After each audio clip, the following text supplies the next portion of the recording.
watching closely. What's the secret, Max? You just gotta find something you love to do and then do it for the rest of your life. I don't want to be a product of my environment. I want my environment to be a product of me.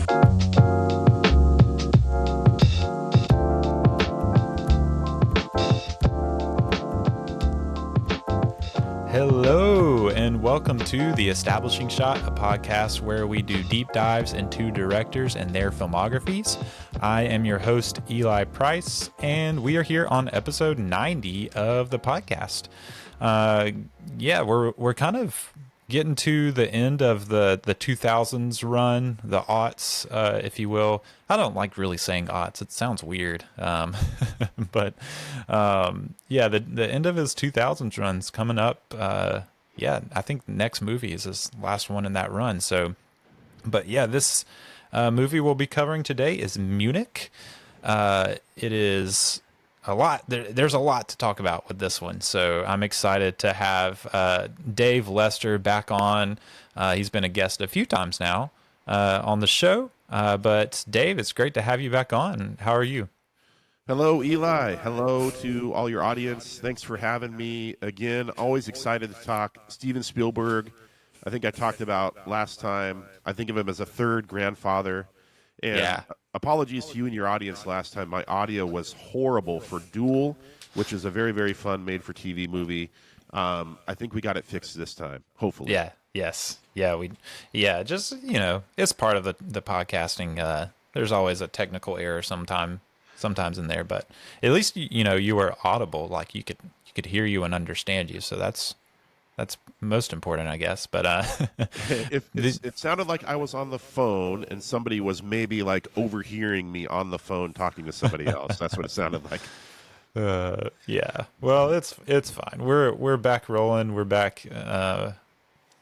Back in action, if you will.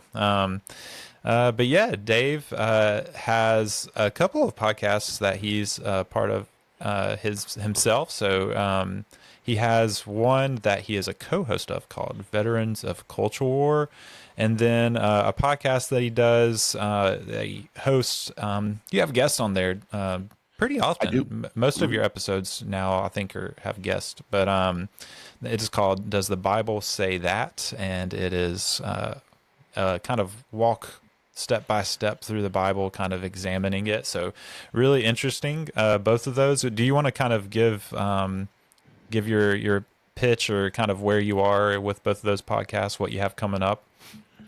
Yes, absolutely. So Veterans of Culture Wars, we were on a little bit of a hiatus over Christmas break. The final episode we did was on immigration, and there's a lot of different factors into that. People can go back and listen to the episode, but we had two great guests on. They have I need to go listen to that. Called listen to that, but listen to especially their podcast called Sanctuary, on the border between church and state. I don't have anything to do with that podcast, but it is so good. It is so informative on the immigration issue. And I think no matter where you're at politically, it will challenge you and cause you to think about things in a different way. It's really excellent. And we just released our first episode this year with Tori Williams Douglas. And she has White Homework Podcast, and she was a great guest. We talked about diversity, equity, inclusion, and kind of a lot of different things that are going on in our world. Veterans of Culture Wars is more of a, we talk about evangelical Christianity, politics, and things like that, if people are into that. Does the Bible say that? Like you mentioned, Eli is going sort of, just step by step through the Bible, asking what it says and what it means. My view, obviously, is not necessarily definitive or anything, but it's trying to dig into the text and ask, like, what would the original audience have heard, and why were these things written down in the original context? And one of my missions for doing that was to take it kind of out of our American context and kind of take it out of even the culture wars, so to speak, and just kind of look at the Bible, which as a Christian I believe is the Word of God, look at it in that context that we believe it was inspired in, and then going from there and seeing what we find. So it's been, I love doing that podcast. It's been I've learned a ton myself and had some great Yeah. guests on. So would love for people to check it out. Yeah, yeah, and we did. I did came on for an episode talking about the flood, I believe, and then Yeah. we also, if you want kind of like a entry point into the podcast, there was a kind of bonus sort of episode where we talked about the Aronofsky's Noah. Yes. Yeah, so if that might be a good entry point for people to go from movie podcast to movie/Bible podcast episode, Yeah. at least. we are two of the few people on planet Earth who really like the movie Noah, and it's not so. just average. It's like I really like it as a movie. Yeah. No, I'm there with. Yeah, we defended that movie on that episode. So Yeah. if you want to hear what we said, go check that out. Yeah, I might link. I'll link to the podcast, but maybe that episode specifically too, in the show notes. But yeah.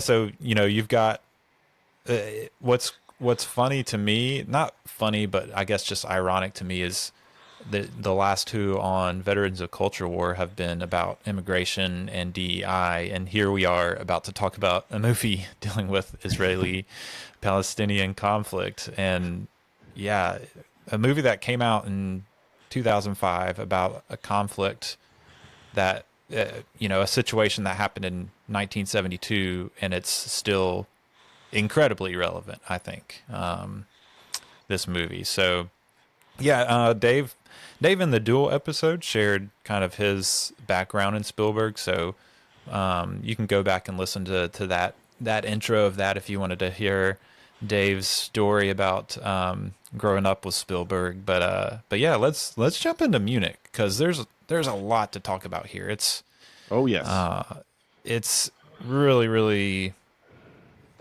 I was really taken back by this movie. I was surprised by it. It's been one of the big surprises. It was a blind spot for me. I'd never seen it before.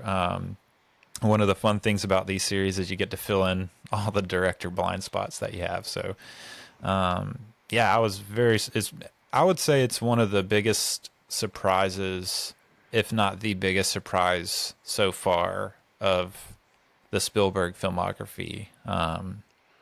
Just because you never really hear about it. It is so underrated. This Yeah. one and Empire of the Sun.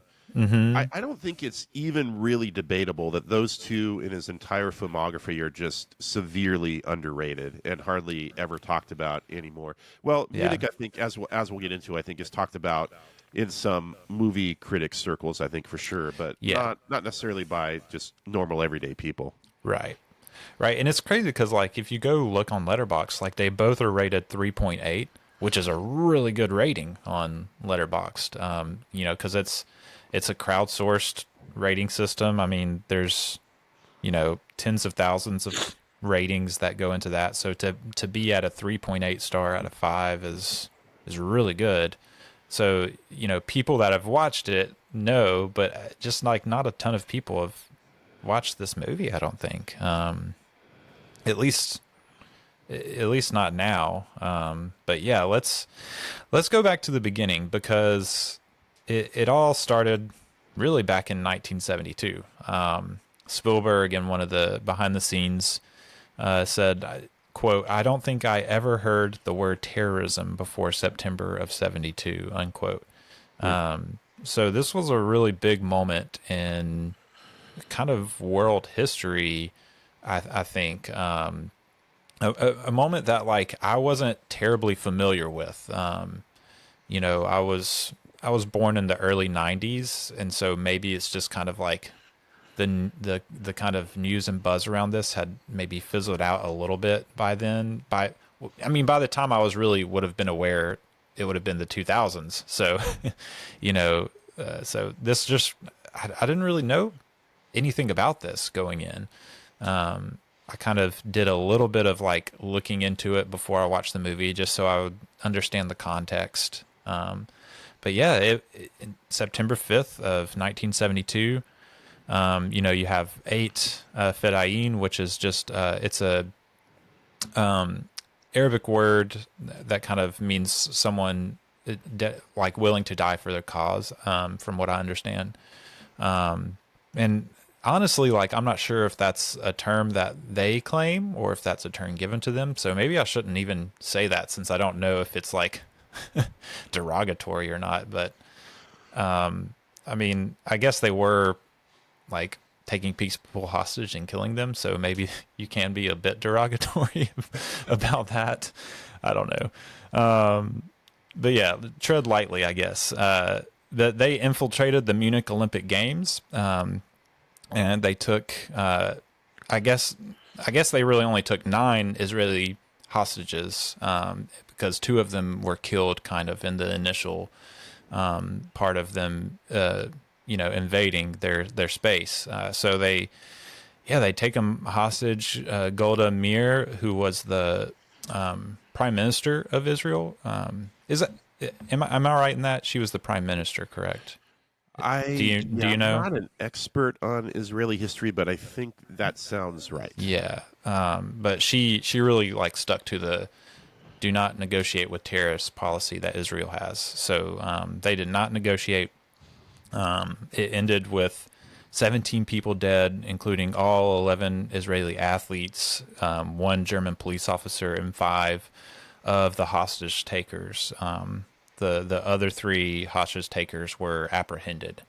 And then I believe later, like, kind of traded, like kind of one of those like international, prisoner trade-offs. Because that happens in the movie, I believe. They kind of see that happen. So at the end, in a flashback sequence. Yeah. Yes. Yeah. But yeah, no, I think like there's a TV thing where they're seeing like, oh, they let those guys go that they apprehended. I think like one of those times where they're sitting around in a hotel room or something. But anyways, this happened only 27 years after World War II, which is crazy to think about because again, you have, Jewish people being killed in Germany. So it's just very like,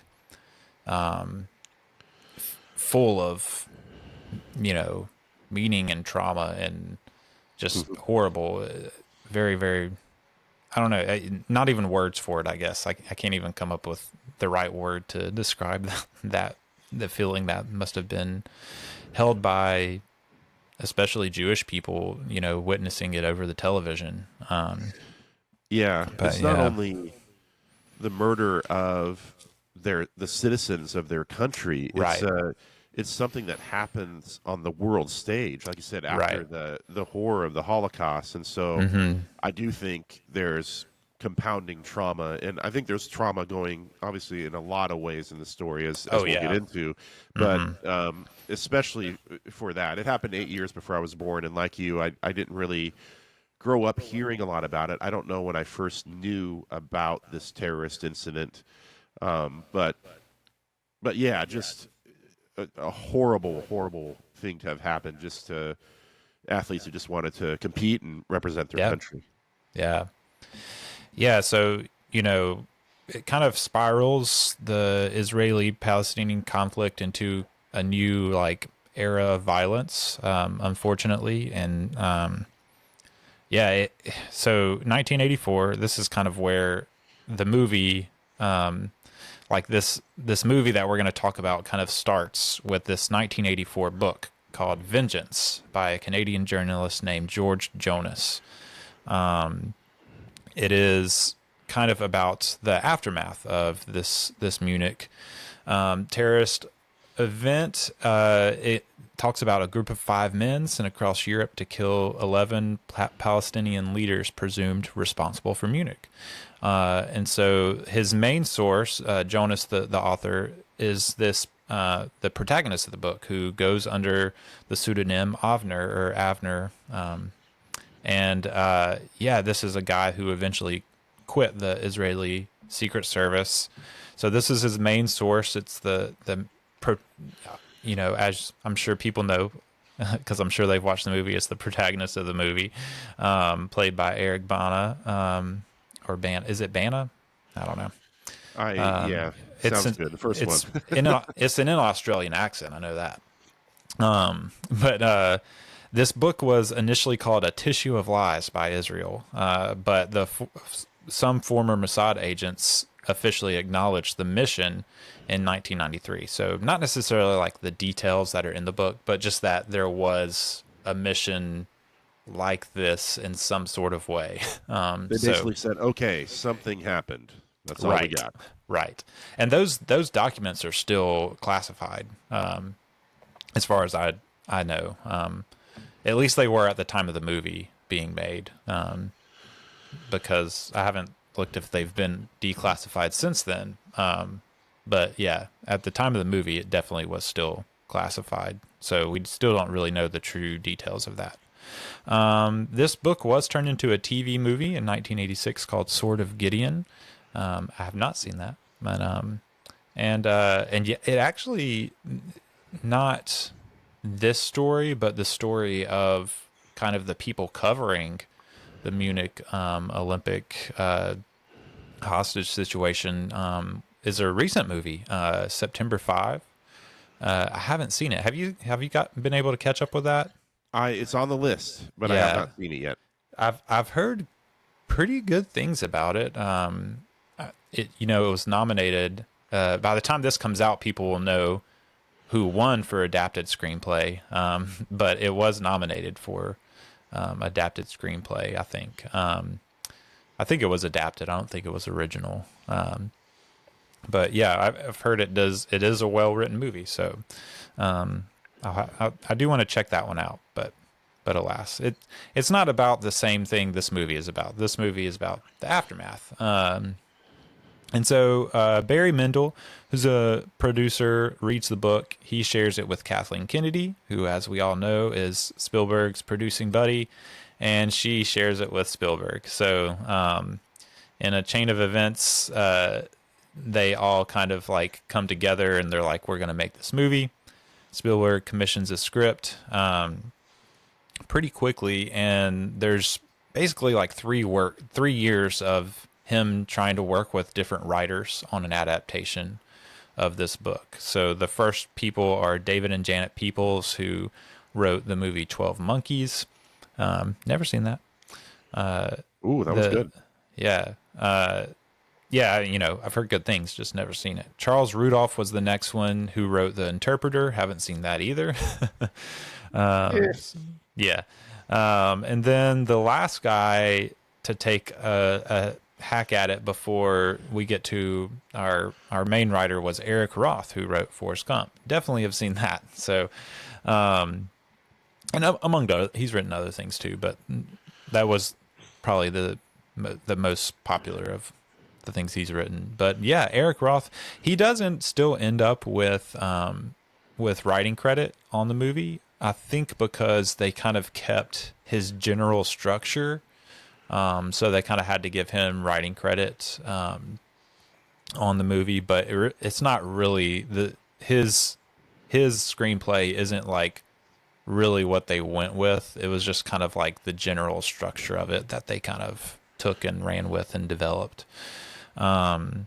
So during this process, Spielberg really only met with the guy under the pseudonym Avner. Who in real life, his name is Yuval Aviv. So he's the only guy connected to the story that he talked to. He didn't really talk to any like Mossad agents or anything like any other people connected potentially to the story.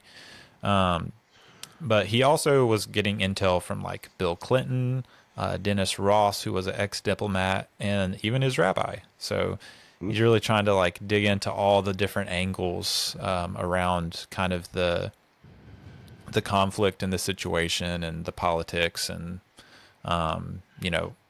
I guess like the spiritual aspects of it too, talking to his rabbi. And so and then Barry Mendel also consulted with the director of a documentary called One Day in September, which won the Oscar for Best Doc in 2000. That guy was Kevin McDonald. So I haven't seen that either, but it won Best Documentary, so probably pretty good. But yeah, so after all this, Spielberg is still very hesitant and apprehensive about the subject matter, as you could imagine. And this is something that we'll kind of talk about as a thread, I think, through this whole conversation, because, he's apprehensive about it because this is his people, this is, especially like in the aftermath of Schindler's List, he really did a lot for raising awareness about, his people and the things they've been through. And then, along with many other people groups of the world that have gone through similar things. So struggling with like, them being attacked and what they did in response, was really, he struggled with that. It is thematically a high wire act. Yeah. And I think that is why I have so much appreciation for this movie, and I would consider it one of his masterpieces, because I think he really does pull this off. And I think when you watch it, it's obviously something where you could almost feel that struggle, that tension, just thinking through how to put a story like this on screen. It is his darkest movie.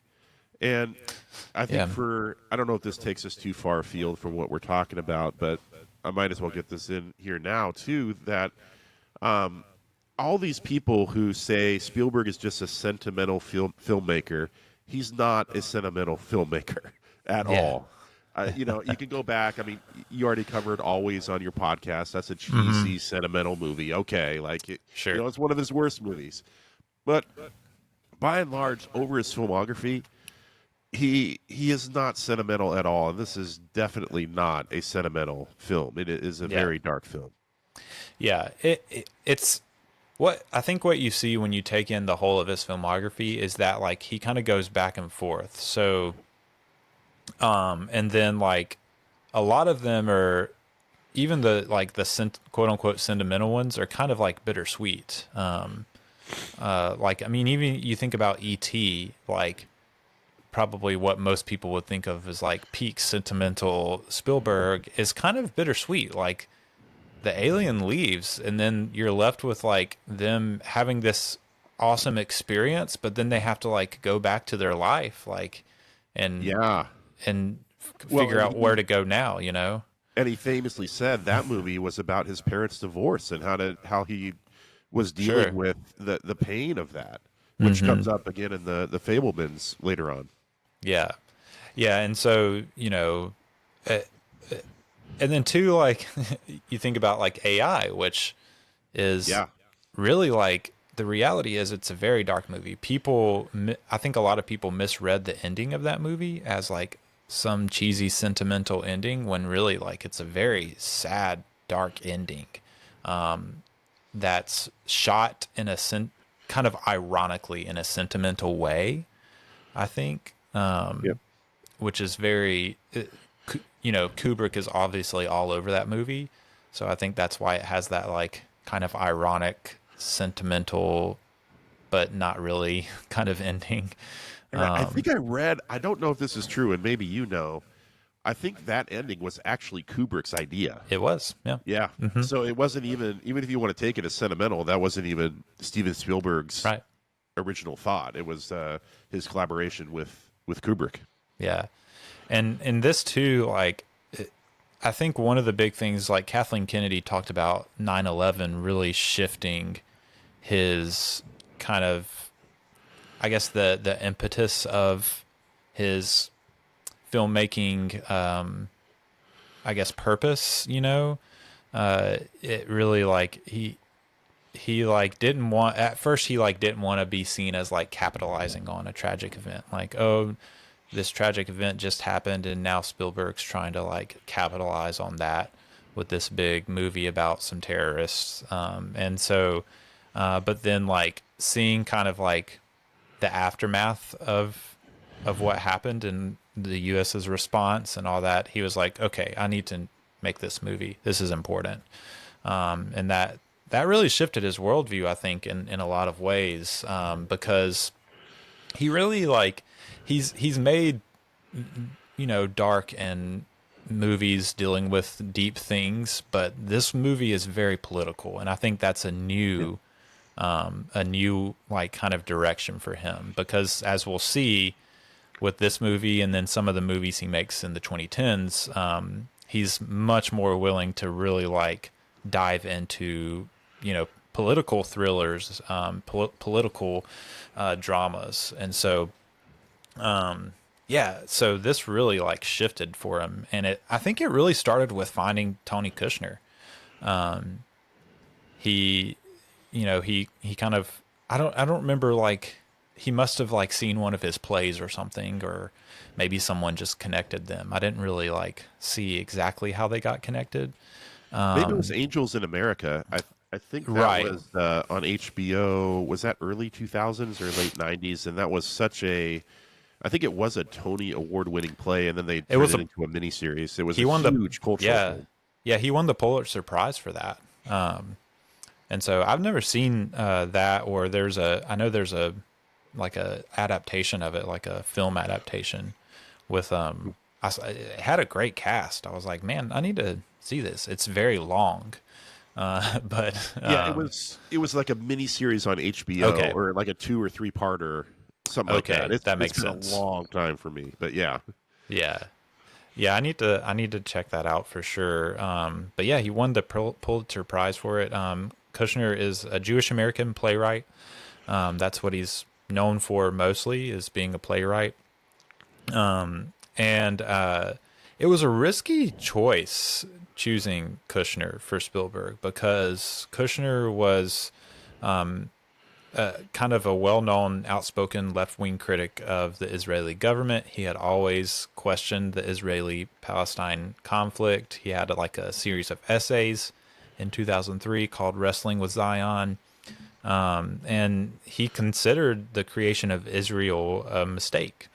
So very risky for Spielberg to like take this guy on as his writer, I think, because Spielberg and Kushner and Spielberg talk about, like, they didn't agree on that.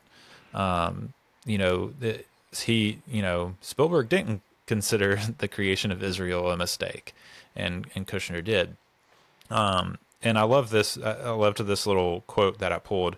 Kushner said, "Stephen and I had different views on counterterrorism. Through the film, we found a common ground that our disagreements nourished. The script gained depth and complexity."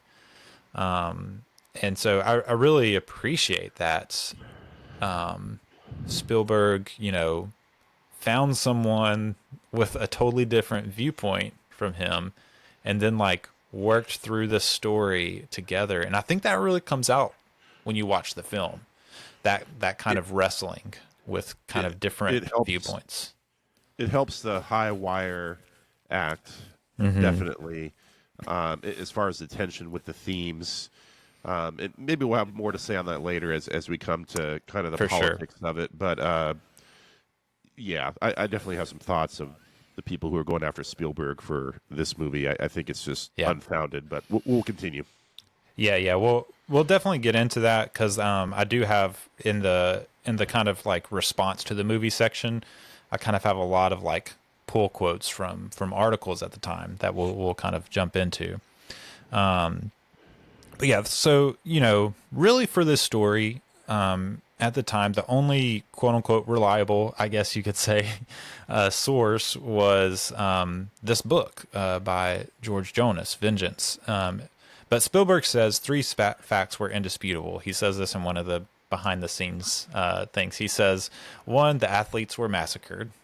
No disputing that. 2, Golda Meir made a decision to go after those responsible. I think that's kind of that was confirmed by those Mossad agents, that yes, there was a mission of some sort. And then 3, that a significant number of those responsible were, or at least considered responsible, were killed. These were public, like these were bombs going off. These were killings done in public a lot of the time. And so we know that a lot of those people that were considered connected to it were killed. And so Spielberg's like, these three things are indisputable. And then they kind of go from there knowing, okay, now we have to take the things that are in the book that we can work with and then do a lot of fictionalizing around it too. They compress the time from 5 years to 1 year for the movie. They're doing a lot more of like confronting the characters and their scruples and their wrestling in the movie than in the book. You have Spielbergian figures, like there's a girl in red in this movie, which is kind of a callback to Schindler's List, a girl being in kind of like the line of fire in a way, that's dressed in red. And then the whole like safe house sequence that we'll definitely get into was purely fictional. That was something they completely added in that wasn't in the book. But you did have at the time Aaron J. Klein, who was an Israeli reporter, really like came after him as far as like the inaccuracies and stuff. He kind of was saying like, oh, there was a team with approved targets, but the targets weren't necessarily connected to Munich. It wasn't like this revenge thing, I guess, is kind of what he was saying. This guy interviewed a ton of Mossad agents, I think 50, and he was like, none of them like had doubts or wavering consciences like this Avner character.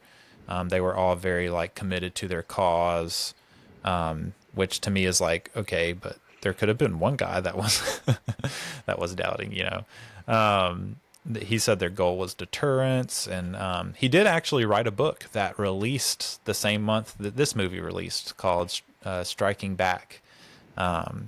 I guess kind of as a response to the Vengeance book and also to this movie. So that would probably be an interesting read. But yeah, Spielberg, he knows like he's fictionalizing a lot of things. But he also knows that like you kind of have to explore these themes. You can't just like make a movie that states facts. You have to make a movie where interesting things happen, and so that you're able to explore like the questions and the dilemmas that surround the situation. It's not a documentary. It's a scripted drama. It's not hiding what it is. Exactly. Yeah. Hi. Quick reminder that you, yes, you, can be a huge help to the production of this show. If you visit establishingshotpod.com/donate, you'll find out how to join the Establishing Shot family through some giving tiers starting as low as $5 a month. You heard that right, only $5 a month. And not only will you be helping me keep the show going, but you'll also get some perks yourself, like early and ad-free episodes, bonus episodes, access to a Discord server where we can chat it up about the show and movies in general, and more. Might even let you choose a movie for me to review for the show. Check out that link in the show notes to learn more. Back to the show. To make the movie, he brings on a team of, as we go through these, for people that have been listening along in the series, these are going to be a lot of familiar faces. I hardly recognize, like there was only a few people where I was like, oh, this is a new name. So you have Kathleen Kennedy, Barry Mendel, and Spielberg, of course, coming together to produce it. The screenplay credits were Tony Kushner and then Eric Roth, which we talked about. The director of photography is Janusz Kaminski. His really only DP from Schindler's List on. Michael Kahn is the editor, of course, and John Williams does the music, of course. John who? John Billiams, I think. Is that what I said? John Gilliams. Is a really bad kind of dad joke. The sound was done by Richard Hems, who is a regular player, and then Ben Burt, who he brought back. I don't think Ben Burt had worked with him since Raiders. So it's fun to see Ben Burt. Ben Burt is like pretty iconic from Star Wars mostly, I think. And so, yeah, a couple of really good sound guys there. Production design, Rick Carter. That's like during this era, especially just every movie is Rick Carter. With art direction from Rod McLean. Special effects done by Josh Williams, which is a name I did not recognize. So that's kind of a new guy. We'll see. I don't know if his name is going to pop up again, but I guess we'll see. Stunts by Paul Jennings, another new name. Vic Armstrong was there for the last one, so sad to not see Vic Armstrong back, but he's pretty old at this point, so probably needed a younger guy. And Paul Jennings. The hair was. I wanted to make sure to say the hair names because you have Jeremy Woodhead, Elaine Lucy, and then I don't think this is the running back for your Seattle Seahawks, Kenneth Walker, but it is someone named Kenneth Walker. He's multi-talented. Yeah. And what is he, like 20 years old? So he was doing this as a toddler. He was, yeah. When I saw that, I was like, oh, Dave will appreciate a little shout out to the Seahawks there. Oh, yes. Makeup, Paul England, Florence Rameau, and Carl Fullerton. So, and then costumes, Joanna Johnston. She's been his go-to costume lady for the past few movies. And casting was done by Gina J. And then this casting duo out of Austria named Lucky Englander. I'm glad I remember that because it's a typo in my notes. Lucky Englander and Fritz. Let's see if I can get this. Fleischhacker. That's probably wrong, but don't get mad at me too much. I did my best. But they helped a lot with like the international cast, that team. So pretty important. All those people are important. I like to give shout outs to even the makeup people and whatnot, because how often do their names get said, out in the world? Even if we don't ever talk about them again, just acknowledging they were there, they helped make the movie. So, but yeah, let's get into the cast a little bit. Because obviously when you're making a movie, you have to cast people to play the parts. I did think, before we start running through these guys, I did think it was a bit strange that all of the major players in the movie are not Jewish, really. Yeah, it's a little weird. It was the only thing that I was like, I don't know if that's the best. There's definitely Jewish people in the movie, but all the main people, as far as I could in my research saw, are not Jewish. It is what it is. It's a movie. And I've heard critics that are Jewish that have said doesn't really bother them. It is what it is, sort of thing. So, that's probably not they don't speak for everybody, obviously, but it probably would have been good to get at least, one or two in the the main five guys maybe to be Jewish, but alas, this is where we are. He was trying to get a very diverse, kind of group of guys, that would be different, Jews from different regions that are kind of coming together. And so I think that's part of why we ended up with what we ended up with. But alas, you have Eric Bana in the role of Avner. Spielberg actually saw him first in Ang Lee's Hulk with his kids. Okay, so Spielberg is watching Ang Lee's Hulk. Yep. And with his kids. I want this guy to be the lead in my next movie. This actually happened. It's on record. I watched the Blu-ray special features, and it came out of Spielberg's own mouth. He said he noticed something about him, in his eyes and in the way he carried himself playing the Hulk, that he was this guy is really good at humanizing characters, and I want him to play Avner to be able to humanize this Jewish character. Assassin. Yes. Oh, man. So I got a kick out of that too. So yeah, he called Eric Bana, who is an Australian actor, by the way. Called him up while he's finishing the movie Troy. Eric Bond. It was kind of, it's one of those like, oh, that's kind of cute. Actors talking about, yeah, I got a call from Steven Spielberg. I was like, is this real? Which I can imagine is pretty like incredible to get a personal call from Steven Spielberg. But It's quite a trajectory to be. Yeah, Troy was a fairly big film. Brad Pitt was in that. So to go from Ang Lee's Hulk, which Ang Lee at that time was a fairly established director, to then go to Troy, a big budget, sword and sandals type thing, and then which Spielberg was kind of a flop. That's the rocket to the top. Yeah. If I remember right, Troy was a bit of a flop. Like it wasn't like, it didn't get like big recognition or anything. It was kind of like, oh yeah, that movie happened. It made some money, and people moved on. I think, yeah. But next on the list is Daniel, which I'm going to say his name correctly as far as I know, Craig. I think is how you're supposed to say it. We Americans say Daniel Craig most of the time, but I think you're supposed to say Daniel Craig, which is more fun to say in my opinion. So I think we should, So he plays Steve. Great. He's just Steve, which I love. Love that his name is just Steve. Blonde. He's got blonde hair in this movie.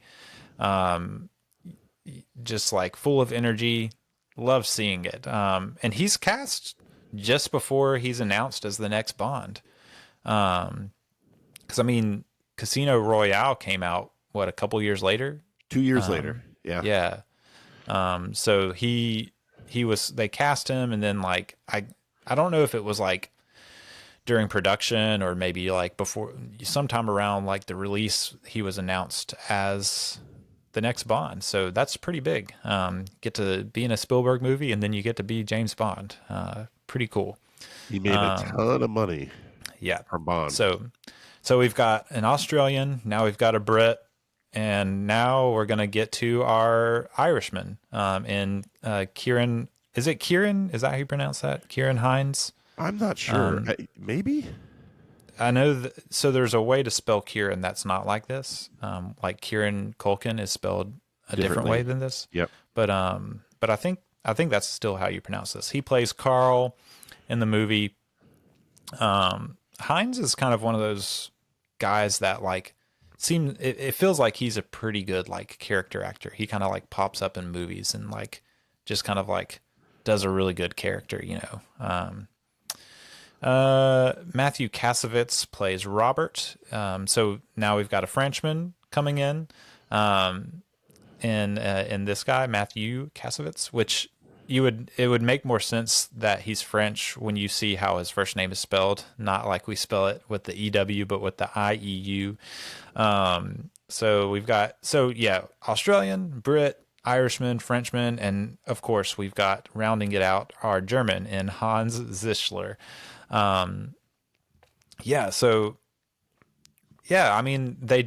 accomplished the goal of getting guys like with different personas from different places. That's actually super interesting about the cast. Kind of just people from all over the world, really. Yeah, it really is, and so we'll get into that a little bit more. I think I have some notes on kind of their different personas once we start talking about like the themes and the characters. But yeah, let's talk a little bit more about the other people. So Ayelet Zurer plays Daphne, the wife of Offner. She is a Jewish actress. So there's your first Jewish actress in the cast. Jeffrey Rush plays Ephraim. Ben Kingsley was set to play this role, but then as you might remember from the last episode, War of the Worlds came in. Cruise and War of the Worlds came in and pushed the production of this movie back. So when that production was postponed, Ben Kingsley had to drop out. I guess he had some conflicts. So, they went with Jeffrey Rush, which I could see Ben Kingsley kind of... I don't know if he would make it better than Jeffrey Rush did, but I could see him stepping in and it would be just as good, you know. Because I think Jeffrey... Both solid. Yeah. Yeah. I think Jeffrey Rush plays that character really well. But Kingsley is an incredible actor. So, I don't know that character is in the movie enough for a different actor to make that much of a difference. But, yeah, Kingsley would have been really good, too. You got another French Matthew, and Matthew Amalric playing Louis, which I pulled this quote from Amalric. He said, quote, Spielberg was very amused by the fact that he had cast Cassavetes, Attal, and me. He told us it's so nice to shoot with actor directors. So I'm not really familiar with anything those three guys have directed, but apparently those guys are actor directors. Me neither. So, yeah. Michael Lonsdale plays Papa, who I think is just really good in this movie. He was one of my favorite, he's not in the movie a whole lot, but when he's in it, he's in it. He is a presence on screen. No small parts, only small actors. Yeah. So, man, I guess we might get into it a little bit later, but did you like this character? Because I loved it. Yeah, absolutely. The It made me want a Spielberg mafia movie. We don't really have that. And the way those scenes with Lonsdale as Papa on the kind of French compound that he has, I was like, man, I feel like Spielberg could pull it off. This is really good. Totally. Yeah. But I didn't really think about that until this moment of I guess we don't really have a Spielberg mafia movie, which is kind of surprising. It feels like that would be in his wheelhouse, but I guess he left them all to his buddy Scorsese. So he needs to get on it. He's done a bunch of different genres. I know. Yeah. He did a musical recently. Right. So yeah. So Spielberg, if you're listening out there, we really would like a mafia movie from you. And he is. He listens all the time. Lynn Cohen, who is an American actress, plays Golda Meir, the prime minister of Israel at the time. It was cool. She got they got a lot of footage of Golda Meir that she watched, and it was cool to see in the behind the scenes, they would play footage of the real Golda and then show how she played her, and she really nailed a lot of the mannerisms and the way she held herself. So that was cool to see. Omar Matwali plays Ali. I thought it was important to point out him as well. He's the Palestinian character has the conversation with Avner at the safe house. So, and I thought this was a cool little fun fact too. This is just something he decided as an actor, a choice he made. He knew that a lot of Palestinians had keepsakes, that they had kept from their home. And a lot of times it would just be something as simple as a key to their home. And so, if you see in the movie, he has a little necklace on with a key on it. And so that was a choice he made, kind of as a shout out to kind of something that they really do is they'll keep a key as a keepsake from their home, as their refugees, wherever they are. So I thought that was really cool and kind of sweet, that he was thinking that in depth about this character. Yeah, there's a ton of more parts, obviously, in this movie. It's a long movie. It's very widespread. Spielberg said that this is the most speaking parts he's ever done in a movie. There were, the one closest would be Catch Me If You Can. I think he said there was 150 in that movie, and in this movie there's 155. So a lot of speaking parts. I don't know what the average is. I should have looked that up because that would be interesting to know. the average amount of speaking parts in a movie.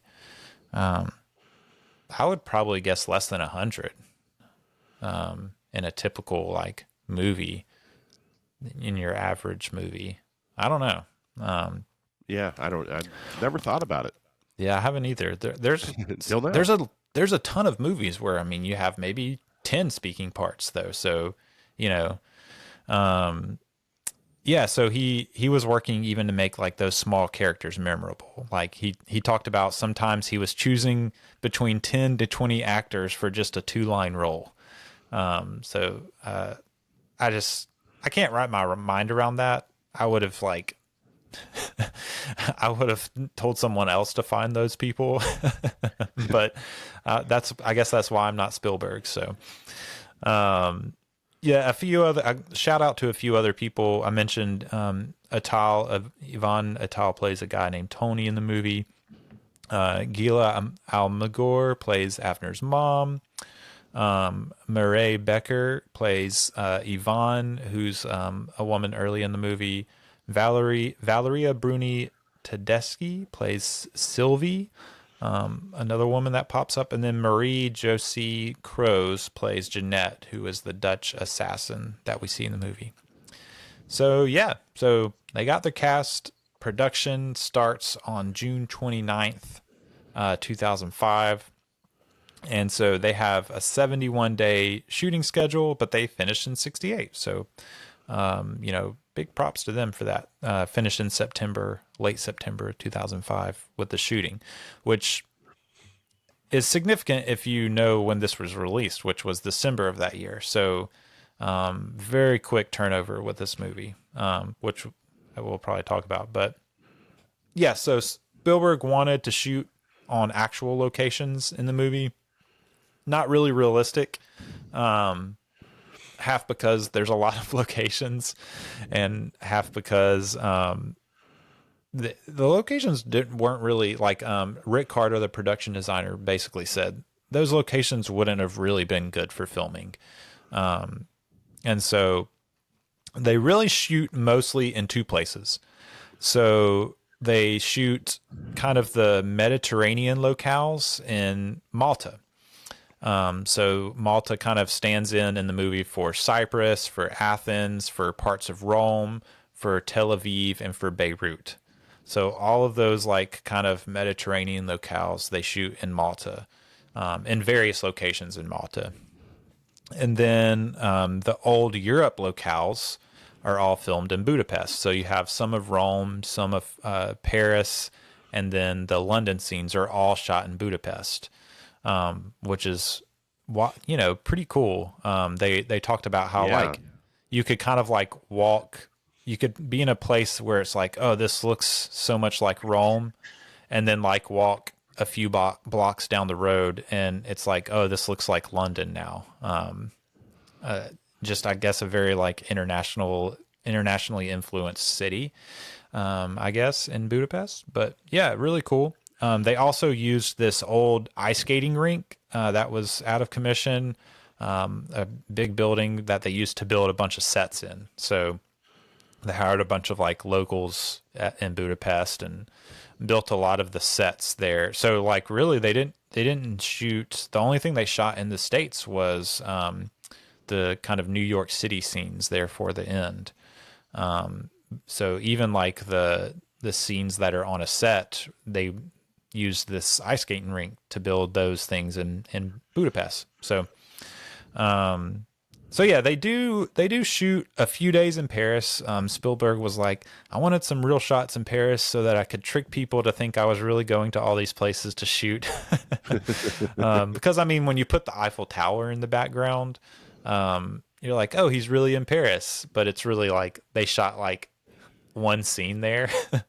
They were there for like 2 or 3 days.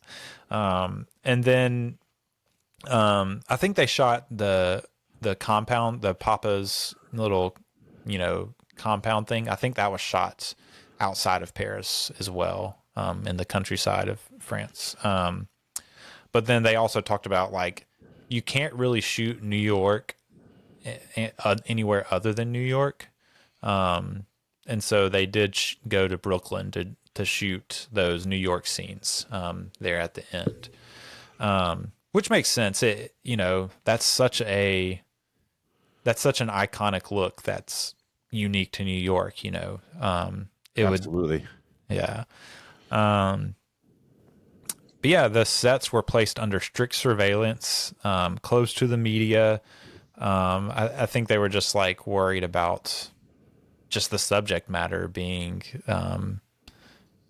getting them in trouble in some way, I guess, which makes sense. And then, yeah, they were careful with the script too, which is typical of Spielberg. Spielberg's not like willy-nilly with his scripts. They have like confidentiality contracts and stuff, and they get their scripts in pieces and whatnot. But yeah, they were really careful with this one. And then, yeah, Kushner was like, he talked about he was always evolving the script, based on like discussions with the cast and on set. You have they talked about how like the Arab and Israeli actors were kind of like acting as emissaries for their own people on set, which was really cool. And then I thought this was interesting. You have this Palestinian actress, Hiam Abbas, who was hired for a small role, but then Spielberg promoted her to an acting coach and consultant. So she did a lot of work with the actors on set, helping them kind of like figure out how to deal with the tough like scenes that they were shooting. Kind of coaching them through it and that sort of thing.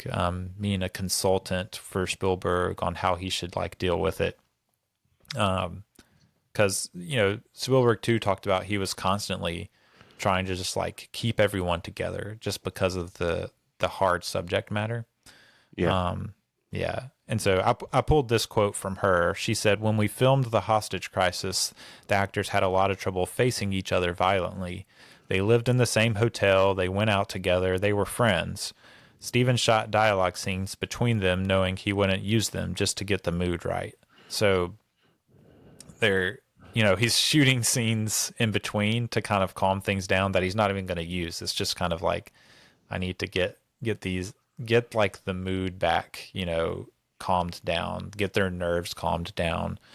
And so, yeah, you don't really think about that a lot of times when you watch movies like this, but when you're shooting this sort of movie, it's hard. Like it's because actors and, directors and people in the crew, they're getting in this mind space of these characters in this place, in this setting, and this, these themes, that's like constantly on their minds. And that can be very like difficult to work through and to live with. And I don't think people think about that a lot, but yeah, it's tough sometimes to make movies like this and not come out on the other side with, problems or, emotional issues, So, props to Spielberg for making sure to get someone to help him with that. And, having too, like the wherewithal to see, oh, this woman that I hired for this small role, like really has a lot to offer. Like I'm going to promote her and get her to help. She has something that I don't have, so I need to let her do her thing, But yeah, so no storyboarding or preconceived outline with this one. Spielberg talks about how like he really truly believes that most of the time his first intuition is the correct one. So he likes to for movies like this, he really likes to just show up on location. I say no preconceived outline, but I mean, they have the screenplay. But as far as like, what am I going to do exactly with the camera? Where like, how are we going to shoot this? That sort of thing. Like he really tries to he talks about like letting the space speak to him. And Spielberg's like a very intuitional filmmaker. Like, so he's just showing up. Janusz Kaminski said that it was a very intuitional movie for Spielberg. One example that I pulled was, so there's the scene of the first killing. So they're kind of going through the streets, following this guy that they're about to assassinate. And there's a part where it's the camera is showing this band playing, through a window in this shop or whatever. I don't know if you remember that, but yeah, it shows the band playing, and then it like pans over to the guy going into his building, or something like that. And so that was just something that was happening on that street. Like that wasn't placed there by them. That band was really playing in there apparently. And, oh yeah. Are you muted, by the way? I think you might be muted. There you go. Am I back on? Yeah, you're back on. Sorry about that. No worries. But yeah, that band was really playing in there. And Spielberg saw it and he thought, like, I guess to me, it's like kind of showing there's just normal stuff happening on the street.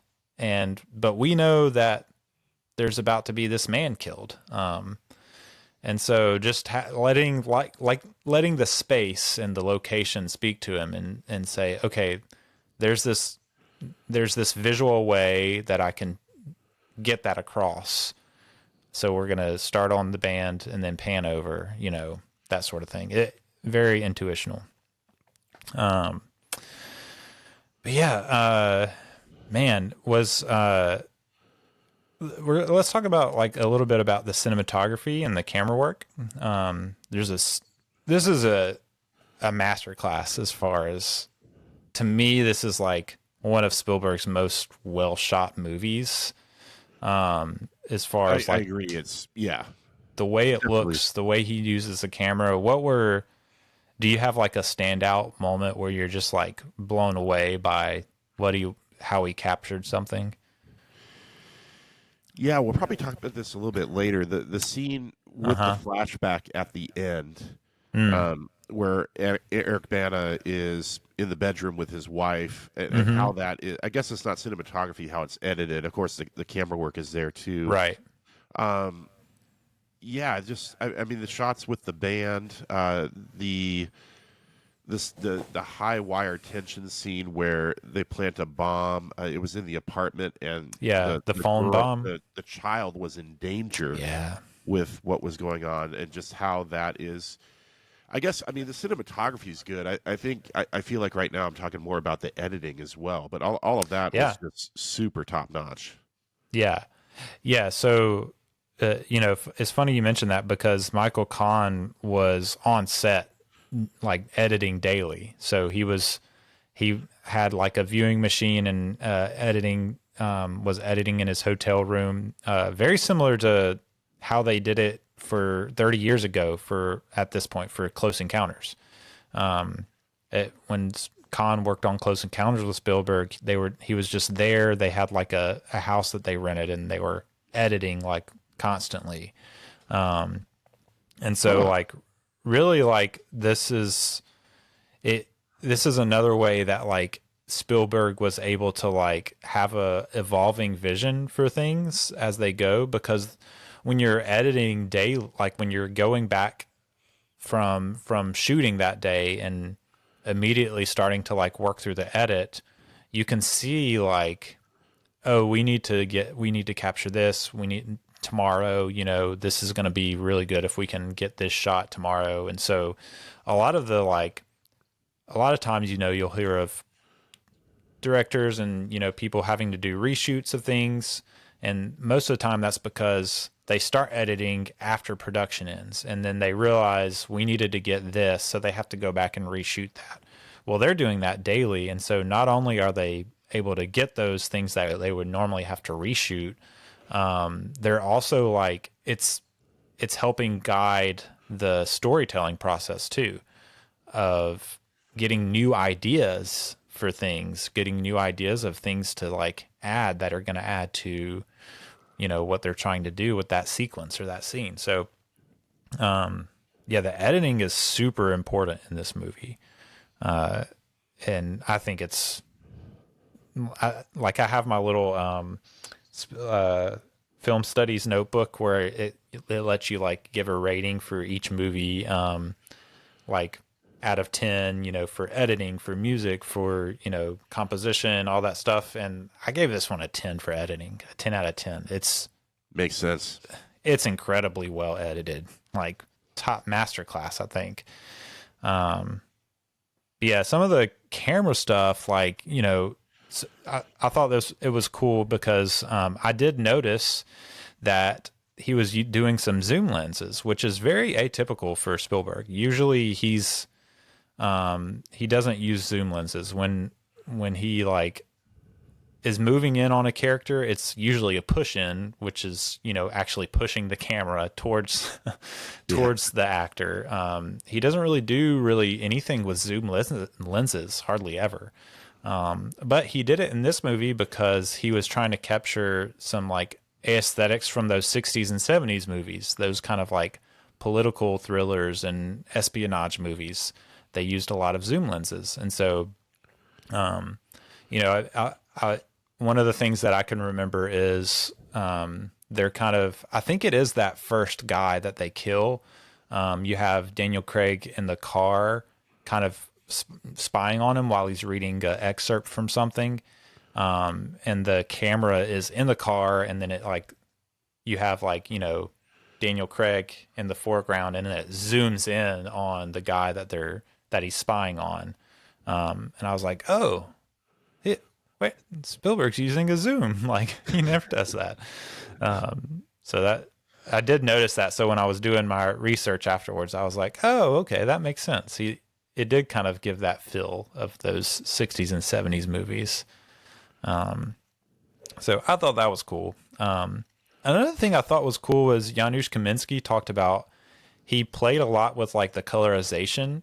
And so he tried to give each country that they were supposed to be in a different sort of feel in the color.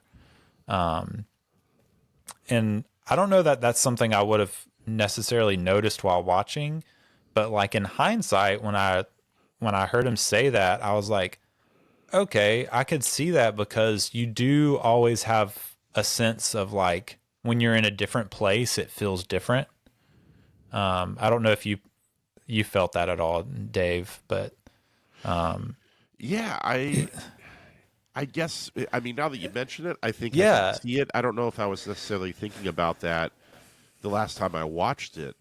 yeah, I wasn't either, honestly, but in hindsight, like, I was like, oh, okay. Like, it's kind of one of those like subliminal things that you don't really think about unless someone brings it up. But yeah, I also like, it's probably means that it was done really well if you're not like noticing it, Right. like while watching. Yeah, certainly not distracting. It doesn't Right. take you out of the narrative itself. Yeah. I think one of the like ones that would be more obvious is like anytime you're back in like Tel Aviv or Jerusalem, it's like a very like bright, that sort of like deserty, bright, a lot of yellow, orange kind of feel. And I think that's probably like the most obvious like color difference. But yeah, there is kind of like a different feel for each country they're supposed to be in, which I thought was cool. And then, it was shot on film, which is cool because in 2005, there was a lot of movement towards digital. And so it was cool that, for multiple reasons, I think it was good that this was shot on film because, it's supposed to be in the 70s. So, they were shooting on film in the 70s. So let's shoot on film. And then too, like the way that he was able to do the colorization for that is like, it just looks better when you do it on film than it does when you do it digital. I think so. But yeah, other than that, like, I think Spielberg, I noticed a few times, like, oh, he's having a lot of fun with the camera here. Like, one of the things I remember is there's this shot of, it's someone like walking up, and then you realize it's a reflection, but then you realize it's like this upside down reflection in the car that he's walking up to, and the camera like pans up, and it's like, I was like, he's having a lot of fun with his reflections and stuff in this one. Some tricksy tricks going on. Oh yeah. I didn't have a lot of there wasn't a lot in my research on like the production design or the special effects. I guess just because it was mostly just they watched a lot of archive, like newsreel footage of the time. They're having to basically there's 14 different locations really throughout the movie, and you're trying to capture this era in the 70s in 14 different places. And so they're really just watching newsreel footage and then trying to recreate that in the costuming, and I guess the props that they use on set. And a lot of it really comes through more in the sounds. So you have the costumes and the props, but a lot of it comes through in the sounds. Ben Burt was talking about, really trying to find sounds from objects and guns and vehicles from that era so that it would sound 1972, 1973. And then too, not just era specific sounds, but also making sure he worked hard on even just getting the explosions to sound different. Wow. This foam bomb explosion is going to sound different than the hotel explosion. And in the hotel explosion, he's really trying to put you POV. And so he does he adds this kind of ear ringing sound, in for that scene where all those three rooms kind of explode from the bed bomb, so he's really just a really good, incredible detail on the sound. I keep going back to that first assassination, but a really good example of that detail is you have kind of the chaos of the sound of the streets. You have the bands that I talked about playing. You have all that going on, and but then it narrows down as you enter into the building, into the lobby, into this quiet, echoey lobby. And so in the chaos of the streets, it's your heart's pumping, you're after this guy. You're yeah, let's go get him. But then you get into this quiet space that's echoey. And then you're wait, what am I doing? There's not the chaos of sound distracting you. And you see that in the characters too. It's a stark contrast. Making a point. And so I think the sound does a whole lot in this movie of going along with what the characters are going through in the scene. Not just a bomb explodes, so I'm going to make your ears ring like the characters does, but also in a scene like this where you're in the mind space of the characters based on the sound, from the chaos to the quiet, where you have to deal with what you're about to do. Really cool, I think. Really, right on. Yeah, really good detail. John Williams, the man, the myth, the legend, John Williams. 2005 was a big year for John Looks Williams. like it. Lots of scores. Yeah. 4 scores in 1 year is not typical. Composers don't do that unless you're John Williams in 2005. Then you do Star Wars Episode 3, you do War of the Worlds, you do Memoirs of a Geisha, and then you do Munich. He was a busy man in 2005. Big pay year, I'm sure. Man, he might still be living off of 2005. He could have retired after that year. Who knows? But Actually, I'm glad he didn't. Yeah, you are probably right. I mean, he's at the peak of his powers. He's had so many famous scores so far, so he can command quite a salary. So commanding a salary for each of those 4 movies that he did in 2005 was Yeah. probably fairly significant. Yes. Yeah, I would imagine so. Man, this was a good score, I think. It was very reminiscent in spots of the Schindler's List score to me, which I think is appropriate. You know, I think probably he was just like back in the headspace of, you know, people being killed. That, you know, it's very like devastating and sad that these killings are happening. And so like just being back in that mind space, back in the mind space of like, I want to like infuse this score with Jewish influences as well. I guess that's probably why it's so reminiscent of that Schindler's List score for me. And not everywhere, but there's certain like sections of movements of the score, I guess, themes that are reminiscent of it. He does add the, oh man, I'm going to pronounce this wrong, and I apologize in advance. The Hatikva. It's the Jewish, the Israel national anthem. So he adds that a little bit into the score. There's actually like at the beginning when they're going through all of like the newsreel footage of the hostage situation, there's a part where I think it's just before we're introduced to Avner, that national anthem starts playing on the TV, and then it like moves into the score from the TV. I thought that was really cool. Interesting. Yeah. Yeah. I forget about that part, but wow. Yeah. But then Avner's theme was called Prayer for Peace, which I think is appropriate. You first hear that when the team is meeting for the first time over dinner. I thought that was cool. And then there's this kind of Catalina of a woman, this woman singing a Catalina that he worked into the score in spots. And Spielberg and John Williams were talking about she's not actually singing real words. She kind of like made up these words. She was just kind of like feeling it. Whatever she was feeling, she was like vocalizing. So that was interesting, I guess. But yeah, they finished shooting this movie, post-production marathon. They have 9 weeks to turn this thing around. Spielberg's really trying to get it before Oscar voters, before December 8th. And then he's also like trying to avoid any rumors and controversies.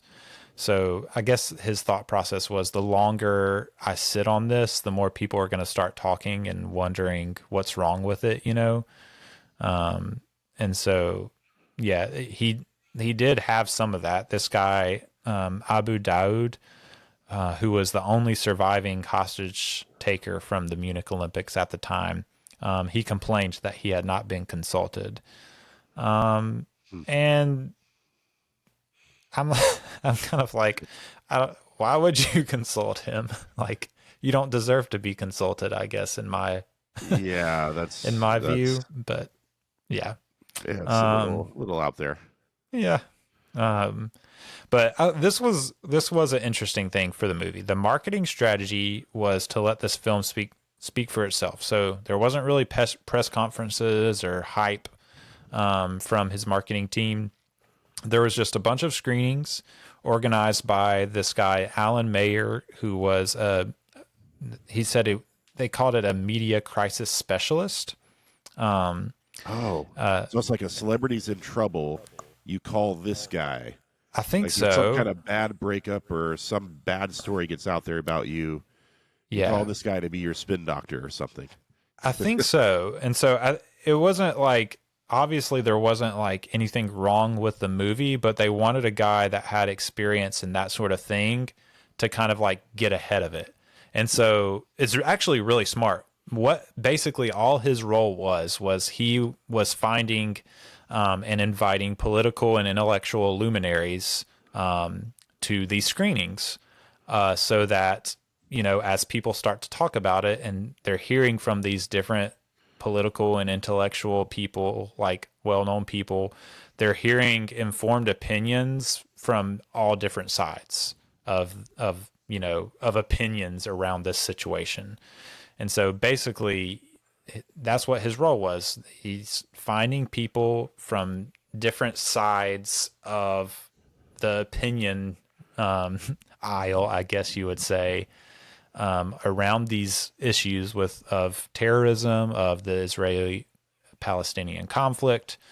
And yeah, it's just making sure that they see the movie and so they can express their opinions on it. And so I thought that was really smart. You know, a very different approach, I think. I don't know. I guess I'm kind of like logging that away in the future. Like if I have something I'm releasing and I'm not sure what people will think, just get people from all different sides to interact with it. Yeah, definitely inclusive of everybody's opinions and views from a very contentious issue and history and all of that. Yeah. Yeah. Yeah. So it released on December 23rd, 2005, 6 months after War of the Worlds, and it had 5 times fewer viewers. That's just part and parcel of blockbuster versus. Yeah, exactly. Yeah. But yeah, it had a worldwide box office of $131 million. Pretty good for a movie like this, I think. $70 million budget. So you're not quite doubling your budget. So I think that's probably like not ideal from like a studio and producing standpoint. You want to make a little more than that, but it only made $47 million domestic. So that's pretty low for a Spielberg movie. Wow, 131 worldwide. Worldwide, yeah. But they didn't. I mean, no press conferences, no media. Yeah. You wonder how much. I mean, I'm not a marketing consultant at all. Yeah. But you wonder how much that factored into the word just wasn't getting out as much. They're probably more relying on. Yeah. And, quite frankly, a lot of the actors weren't famous yet. I mean, Eric Bana maybe kind of, but Daniel Craig was not Daniel Craig yet. Not yet. He wasn't James Bond. So, I mean, you just got Spielberg pretty much. He's the big name. And I think like a serious drama, and it's released 2 days before Christmas. Mm-hmm. Yeah, and I think from what I gather, the talk around it was at the time was like, oh, this is Spielberg's next important quote unquote movie. And it's like, it's his next like Oscar push kind of movie. And so I don't know, it might just be one of those things where like people are like, I don't know, maybe I'll just go catch War of the Worlds. If I want a Spielberg movie this year, I'll go, rent that from Blockbuster or, I think Blockbuster was still around in 2005. I don't remember when it was ship sunk. It was probably getting there. Netflix was in. Gosh, they had started at that point, huh? Maybe I don't know if they had started streaming yet. They were not definitely streaming, mailing discs. Yeah, the mailing service I think had started. Yep, you could get that in your, and I think Walmart had one, and Blockbuster actually tried to launch one as well. So there was multiple companies trying to do that around that time.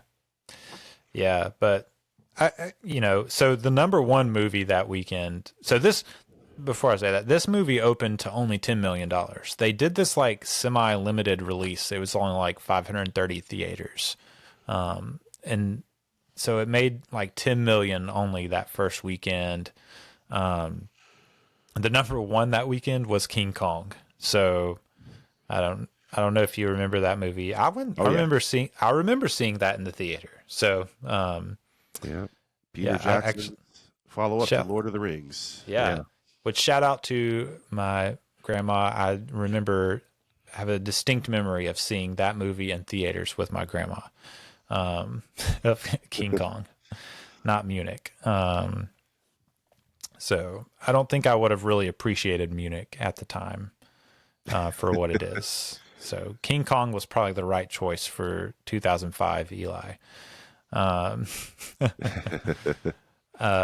yeah, we're going to get into the weeds a little bit with the reception of this movie. I kind of broke it into like the political reception and the critical reception. So let's jump into the political reception. And this is just based off of, like, I have my main source as this All the Films book, which if you're watching, you can see right here above my head. So a lot of this is coming from that. I did a little bit research. I did a little bit of others, seeing what, people were saying at the time. But yeah, so this is not like extensive. This is just kind of pulling a few people's view. But on the Arab side, this guy, Siwar Bandar, who was the spokesman for the American Arab Anti-Discrimination Committee, had at the time appreciated that Spielberg was showing both sides in kind of their worst light. So that was one of the major opinions from the Arab side. Yeah. And I don't really have. I think that's a legitimate take. Yeah. I think so too. And I agree. I appreciate that as well. And I didn't really have a whole lot on that side, honestly. But on the Jewish side, there were virulent criticisms. After Schindler's List, he had kind of become the darling of Israel. But this movie pretty much strips him of that status. People were not happy from the Jewish side about this movie, which on one hand is understandable. You have this guy that like you love and you trust, and then you feel kind of like you watch this movie and you feel like he's, I don't know, maybe backstabbing you a little bit. But I'm trying to get in the mind of why they were so upset. It's tough. And we'll get into it a little bit. But David Kimchi, who was one of the heads of Mossad at the time of Munich, talked about how it was a shame that someone with the stature of Spielberg would make a film based on this book of falsehoods. I think I remember that. Yeah, Rabbi Marvin says it's typo. Let me pick up on that thread. Go for it. This is like completely political, like a statement like that. It is, and I won't. Yeah.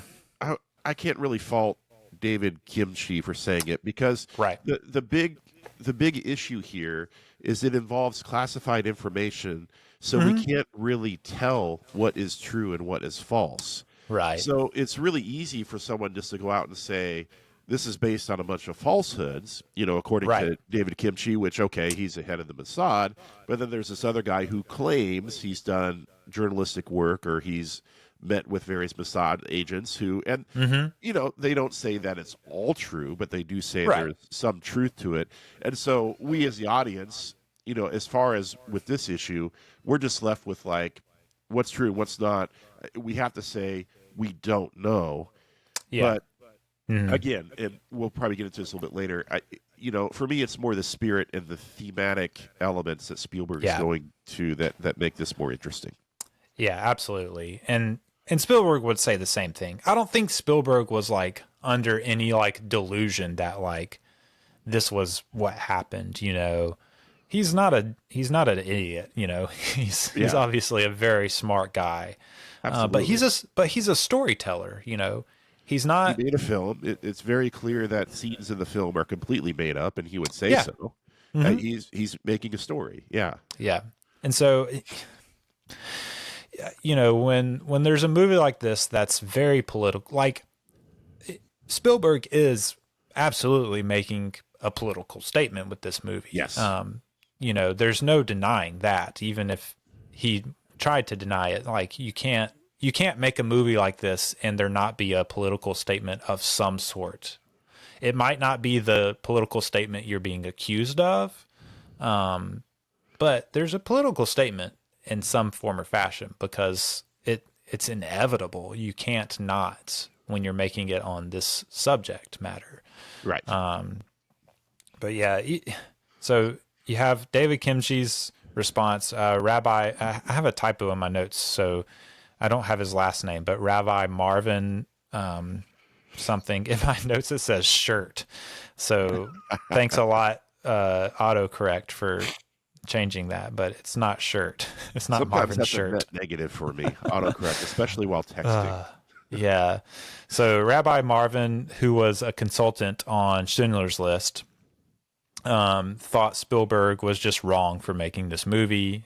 He did not go along with it. Israel's consul in Los Angeles, Ehud Danak, called it presumptuous, pretentious, and shallow. Which I don't know how he thinks it's shallow. If you want to say presumptuous and pretentious, that's fine. That's your opinion, but Yeah, shallow, I think he's wrong. Totally. Shallow, I don't think so. I don't know how you could come up with that. And this was one of those times where Spielberg at a certain point in his career really stopped doing a whole lot of interviews. Like, he did not do a whole lot of like press conference. So even this movie aside, which he didn't do press conferences for, he really wasn't doing a lot of those anyway. He wasn't doing a lot of interviews, but for this one, he really felt like he needed to calm the debate a bit. And so he gave some rare interviews for this one. One of them was to the Times, in which he described the film as, quote, a prayer for peace, quote, end quote. Which I get, and we'll unpack that a little bit more in a second. I think that's right, what he was going for. Yeah. Critically, we'll lighten it up a bit with the critics. I think a lot of the critics kind of understood what was going on, more so, I guess, than the political figureheads. But there was some negative criticism, but not all of it. One of them that I have a quote from, Rachel Abramowitz in the LA Times, said, quote, politically, the film is a Rorschach test, almost impossible to view except through the lens of each individual audience member brings to the theater, end quote. And so I think that's a good quote because it shows us why he's getting such widely different responses to this. Because it's like a Rorschach test. You're going to see what you want to see in this movie. If you can't step back and like really try your best to take away your biases and take away, like, be more open-minded, then you're going to read into this movie what you want to read. And that's why, like, some people are criticizing him for his bias, the bias that they see that he has in this movie. And then on the other hand, people are criticizing him for not choosing sides. And so, like, which is it, you know? Yeah, I think, I mean, my challenge to that, that quote, and I mean, I understand why the critic was saying that, because I think if somebody watches the film, and this is really interesting, actually, how people approach art. Yeah. If a Palestinian watches Munich, how do they experience it? What is their thoughts on it? If someone who is an Israeli citizen watches it, what do they think about it? And actually, I mean, those opinions, as we kind of already hinted at, can vary widely. I mean, Steven Spielberg is very, he's very into his heritage and his ethnicity, and that's wonderful. But I also think, Spielberg's comment of it being a prayer for peace, and I hope I'm not getting ahead of things here, I think the film wants us to step outside, kind of like what you were saying, Eli, of, being open-minded and step outside of the us against them. Because I think that's what this comes down to, is we have our group here, our group was attacked, and now we're going to go get the them. Yeah. And this is just going to be a cycle that continues over and over and over again. All this violence, all these innocent people dying. And I think that literally is Spielberg's prayer for peace. He's trying to show how it is. He's not saying anything negative about, should Israel be a state or not. I think that's outside the scope of what he was doing. And I don't think he believed that either. Right. And maybe you could go like deep in the weeds. I don't, if the podcast is going to go this, what is, pursuing justice for a very evil wrongdoing versus what is going for revenge and causing even more damage. Yeah. Yeah. And I have some other quotes, but just to wrap up the kind of critical quotes, I really like this in this French publication, Technicart. They talked about it being a dialectical experience, and they said it was unrolling, quote, the thread of Mossad's targeted assassinations in thriller mode, but also as an ethical and spiritual journey, unquote. And so I really think that like nails like what you're talking about. Like, yes, it's talking about these events that may or may not have happened exactly like as they're portrayed, and it's thrilling, but really like at the end of the day, it's kind of an ethical and spiritual journey that Spielberg's trying to take you on. And I want to keep that going. I did, unfortunately in my notes, I did want to hit on before we move further into that. This did get 5 Oscar nominations, no wins. So it was nominated for Best Picture, Director, Adapted Screenplay, Editing, and Music. It didn't get any wins, which, I wouldn't really expect it. The thing that I think it's most deserving of would probably be editing, honestly. But yeah, what won that year? Was it Crash? Oh my goodness! I think so. Yeah, Crash. And that was Brokeback Mountain was there. Yeah, Brokeback Mountain was the other big contender. It was, I think it ended up being like coming down to Crash and Brokeback Mountain. So yeah, which I haven't seen either of those, so I can't really speak to if they're Brokeback better or Mountain worse than this. Is a good film, and that's what I've heard. Yeah. I think I've seen all the ones from that year, and I think that should have won. I probably like Munich more, but I think where we were at culturally at that time and where things have gone, I think Brokeback Mountain is an important kind of cultural milestone, if you will. Yeah, for sure. Hello again. Do you know how you can really support the show for free in just a few minutes or less? That's right. Just leave a rating and review on Spotify and Apple, or wherever you listen that might allow for ratings and reviews. These really help the visibility of the podcast. In fact, just hit that pause button right now and drop the review right now. And then you can get back to the show. I'd greatly appreciate it. Okay. I trust that you went and left that rating and review now. Back to the show. Let's jump right back in. That was a nice little break. Now let's jump right back in to this political controversy. Because Spielberg here is getting blamed for being both anti-Israel and for being anti-Palestine.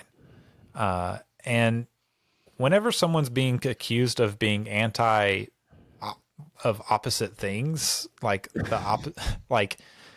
it's like, okay, maybe this guy's onto something. He's pushing buttons on both sides. And so like, if maybe he's still wrong, I'm not saying Spielberg's wrong here. I'm just saying like, it's not just because you're pushing buttons on both sides doesn't make you right, but it definitely means like you're pushing buttons that like are worth exploring. Yes. And so like, there's politicians that definitely that we are experiencing in this moment that definitely know how to push buttons on both sides. Doesn't make them right. But yes, the buttons they are pushing are worth exploring and talking about and discussing. And I think that's what we see here with this movie for sure. It's we talked about it being his darkest film. It's also his most controversial. I think that is absolutely no contest. Nothing was as controversial as this movie. And at this stage in Spielberg's career, he's made some of the greatest movies of all time. Jaws, Raiders of the Lost Ark, Schindler's List, Jurassic Park. He didn't have to make this movie. This movie, being as controversial as it was, this took guts to do. It did. This is someone who is a real artist, Spielberg, stretching and reaching, trying to do something different, trying to maybe take some of the, I think, misguided criticisms of him being sentimental or whatever, and really make a movie that wasn't that, to try and go in a different direction. And I think, as we've been talking about, really succeeds on almost every front in this movie in communicating the story. And I think that, he's being accused of being anti-Israel, anti-Palestine. I do think that's audience members, perhaps. I don't want to go into shaming people on how they experience art or whatever. We all watch movies and take different things away, but I think in a way they're kind of proving his point, because it's people staying in their binaries, us against them. It's not people seeing the larger picture, which Spielberg communicated in the interview. The larger picture is the prayer for peace. Yes. Yeah, and he talks about, like, I'm not trying to give answers. He says, I'm not trying to give answers to these questions. I'm trying to, like, just morally and spiritually wrestle with them, along with the characters. And he talks about how, like, in his eyes, the point is to look at why a country thinks its best defense against violence is counterviolence. He uses empathy with all different sides on the issue to try to explore that question.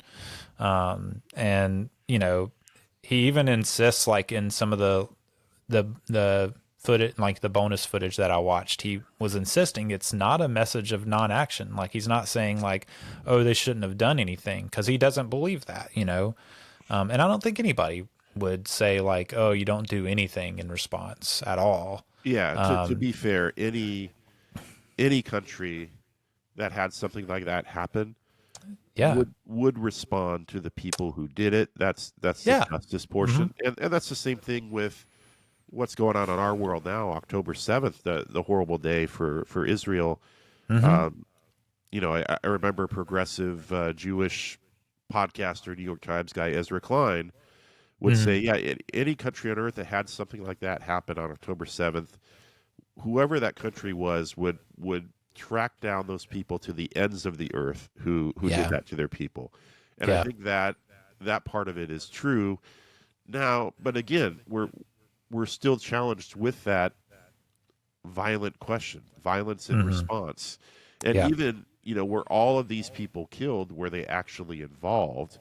Or what happens when their little girl, their daughter, is going to walk near the phone where the bomb is, and innocent people get caught up in the, those are the sticky questions that Spielberg is playing with. Yeah. Yeah. And this is, building off of all of that, this is what I really think he nails is, he says, like, he talks about, it's not a message of non-action, but it's trying to make sure that the results that are produced from what we decide to do are the ones we intend. And I think that's like the crux of all of this. Like, is our retaliation, whatever it is it going to produce the actual results that we really want? And so I think part of, like, the political statement that Spielberg's making here is, when you respond to violence with violence, you do not get the results that you want, which is you want peace. That's what everyone intends, right? But when you respond to violence with violence, do we actually get those intended results? Do we actually get the peace that we want? And I think that's what he's questioning here. And in doing so, you step on a lot of toes, I guess. Yeah. When you suggest that responding to violence with violence does not produce peace, you step on a lot of toes, which, it's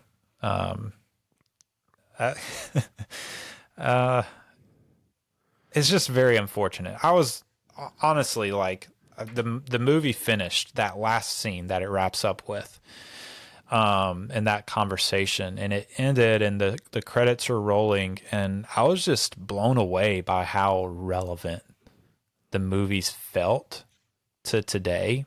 A movie, made in 2005, and here we are 20 years later, And I was like, it's the same thing right now. Like, this movie speaks exactly the same today as it did 20 years ago.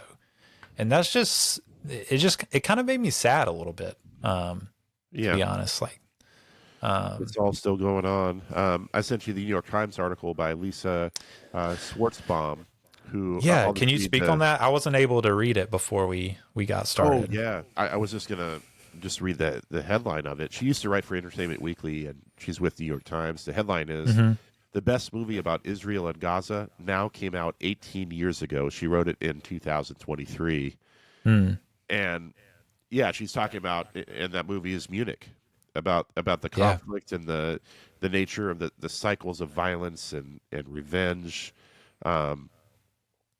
She pulls out a let me grab this from the article. So this was in when Avner and his team find themselves in a safe house with their Palestinian enemies, and there's a man named Ali there. Yep. And so I pick it up where Schwartzbaum starts writing, quote, "In the quiet of a night's ceasefire, the two men share an exchange that feels chillingly relevant today.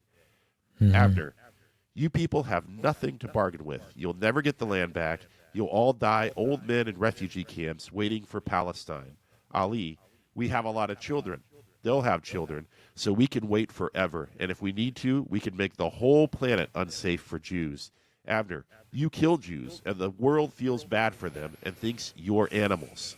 Ali, yes, but then the world will see how they've made us into animals." And that's the quote that she pulls out. Yeah. So he doesn't pull punches as far as acknowledging the really deep issues. Yeah. I disagree that he takes a side. I don't think he's necessarily taking a side, or you can even argue. I don't think so either. Most of the story, he's following Israeli Mossad agents, and he's not.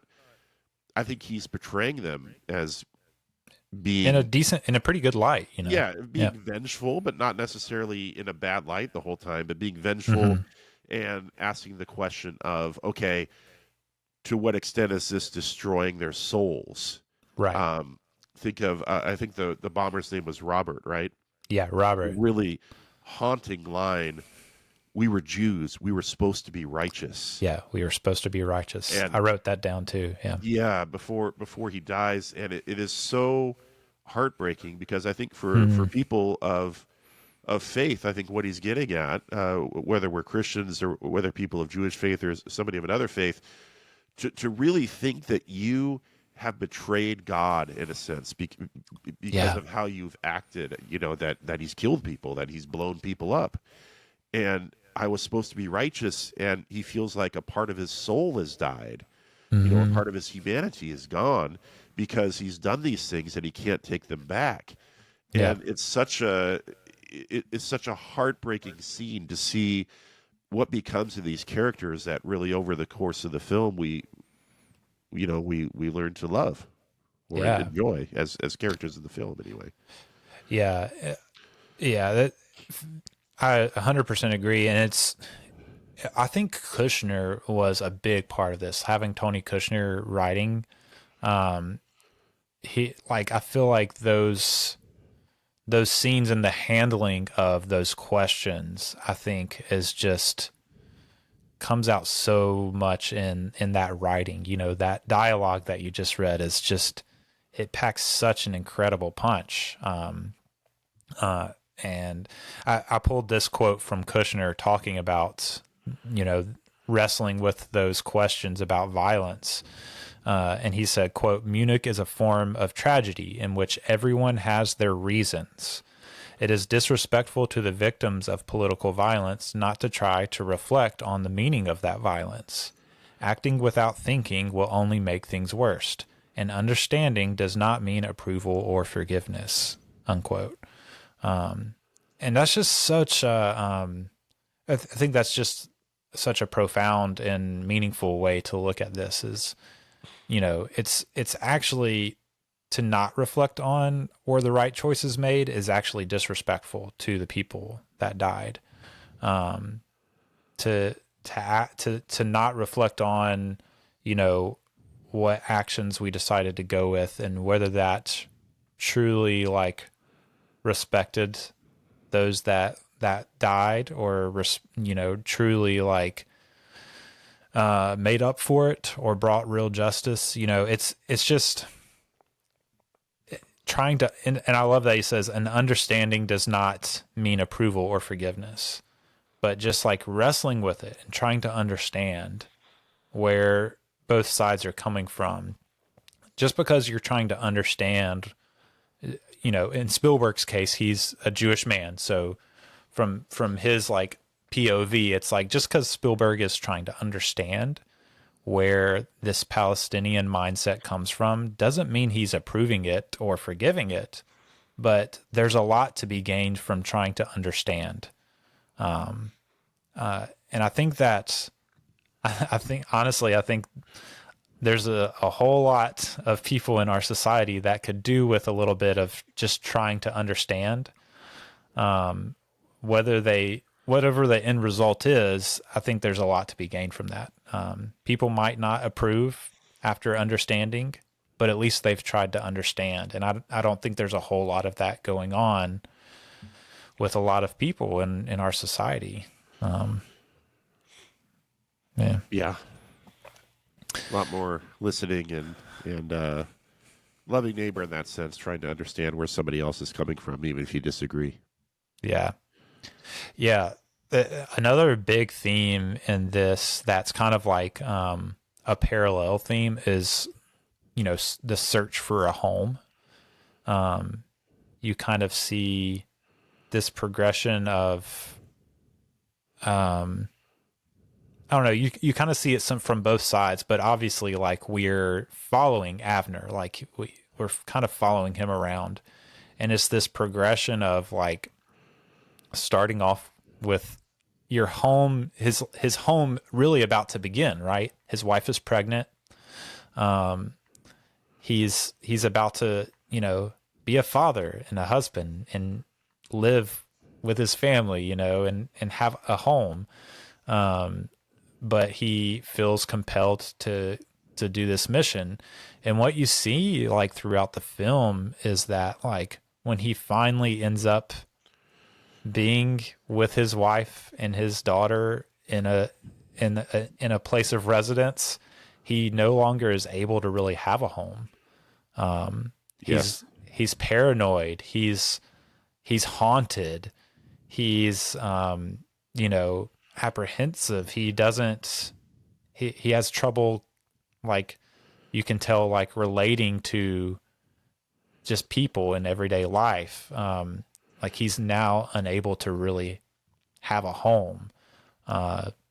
Even with his own wife, the person, the person that he loves, that scene that you're referencing, which is incredibly haunting and disturbing, when he is making love to his wife and he's on top, and it's the look of anguish on his face, like the camera's kind of focused on just him, and they do the flashback to the murder of these Israeli athletes. Yeah. And the whole thing that is being communicated, I think you're right about home, but also this intimate act that he's doing with somebody that he loves. He can't enjoy it. He can't appreciate the sacredness of it because of what he has done. He feels like he is so consumed with this revenge, with this mission, with the violence that he's done, that intimacy with his wife and people that he loved, it's affected forever. Like maybe it's not going to be totally gone, but there's always going to be something there. It's like what I said before. It's maybe in some ways this film is about the things that we can do that cause us to lose our soul or our humanity, perhaps in different pieces.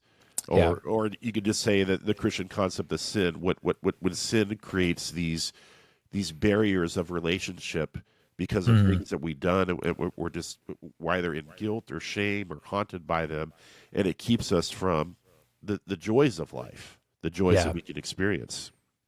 Yeah, for sure. And I on that, like that whole sex scene, like for one, like it's contrasted with the first sex scene, which he's having sex with his pregnant wife, you know, and it's a very like loving and intimate moment. It's a very like relatable moment if you know, if you've ever had a wife that's pregnant, you know, it's a very relatable moment of like, you know, it's your life is about to change. You're having this very intimate moment with your loved one. And, you know, I was touched by that, you know, that scene, and then contrast it with, you know, the sex scene later in the movie, which, you know, 2 sex scenes in a Spielberg movie is revolutionary already. And now that I'm thinking about it, I don't even know if he's actually had a sex scene in a movie before. He's definitely not often. I don't think he has. You know, there may have been like some implied stuff before, but I think this might be the first like on screen. In Jaws, there's the skinny dipping like at the very beginning, but not really. And you have some in Schindler's List with that's right. Yeah, that's right. Yeah, with the German character's wife, I guess. Ray Fiennes. Ray Fiennes' wife. Yeah. But yeah, but here, you know, it's that contrast of that loving, intimate moment with this moment where he can no longer relate to her on that level. His like Kushner talked about how he told Spielberg he was going to, because he says, one day I called Steven and said, I'm writing your first sex scene, where Avner makes love to his pregnant wife. And Spielberg actually like called him shortly after that and said, hey, I want another scene where when he's back from his mission, he's remembering the massacre of the athletes while he sleeps with his wife. And I can't imagine how he got there, but he did. It's a choice. It's a bold choice. And Kushner says, quote, at first I was puzzled by his request. In the end, I thought it was a very strong moment. Throughout the film, there's an unpleasant intimacy with the violence. Yep. Through this scene, Steven wanted to make the killing even more disturbing. I talked about it a lot with the widows of the athletes who died in Munich. Some of them thought it was a good illustration of the idea of life beyond death, unquote. Which I don't really understand that last part. I don't really know how they got there. But I thought the idea of this unpleasant intimacy with violence was very like meaningful, because a lot of there's this like recurring thing throughout the movie where he kind of like has moments where he's talking with someone he shortly after kills, you know. Even like that first guy they assassinate, he's like, you know, are you this guy? And he's like hesitating because the guy's talking to him. Then you have the scene on the balcony, you know, he's talking to this guy like he's a normal guy, knowing that he's planted a bomb in his bed, you know. You have, you know, the scene that you quoted from him and Ali, and then later he has to kill Ali when some plans go awry during an assassination. There's all these like moments of like human to human intimacy, and not the same intimacy as sex necessarily, but like I'm a human, you're a human, we're talking to each other, and then the violence is like directly related to that. And so in her biography of Steven Spielberg, it's more like a biography through his films, Molly Haskell says it's almost as if like any sort of like strong stimulus at this point for Avner is going to like recall these things. And so like the strong stimulus of intimacy with his wife, like, is just going to recall these things. It's like PTSD, sort of. Absolutely. With any time he has strong emotions what you do when you're, most people do when they're having sex. You have strong emotions. It's part of our physiology to have that. But anytime he has that, any sort of strong emotion, it's this PTSD comes up of what he's experienced. And, it's a very, like, at the time it was very controversial, that scene. And I think a lot of people kind of latched onto it because they weren't sure what to do with the movie. So they just kind of latched onto that weird sex scene and kind of like, I don't know. I could easily see how it could become like oh yeah, that's that movie with the weird sex scene, sort of thing. But yeah, I think thinking it's on so it, aggressive. It And is. It just is very unsettling. But it's It supposed is. to be. It's supposed to Right. be both of those things. Yeah. Right. And I kind of felt the same way during it. I was like, I don't know what to do with this. But in reflecting on it, I do think it's a very, like, interesting, compelling choice that he made there. But yeah. The other quote that I thought was, like, really, like, compelling was that during that last conversation that Avner has with Ephraim, he says there's no peace at the end of this, no matter what you believe. Yep. And yeah, I thought that was just such a compelling way to end and then, like, for him to, like, ask him to break bread with him and him say no and reject that kind of offering of grace. Right. Even though this is the guy that made me do all these awful things. Yeah, grace. It ties into religious tradition. It ties into, just again, like you were saying, the intimacy of friendship or someone sitting across from you eating a meal. Yeah.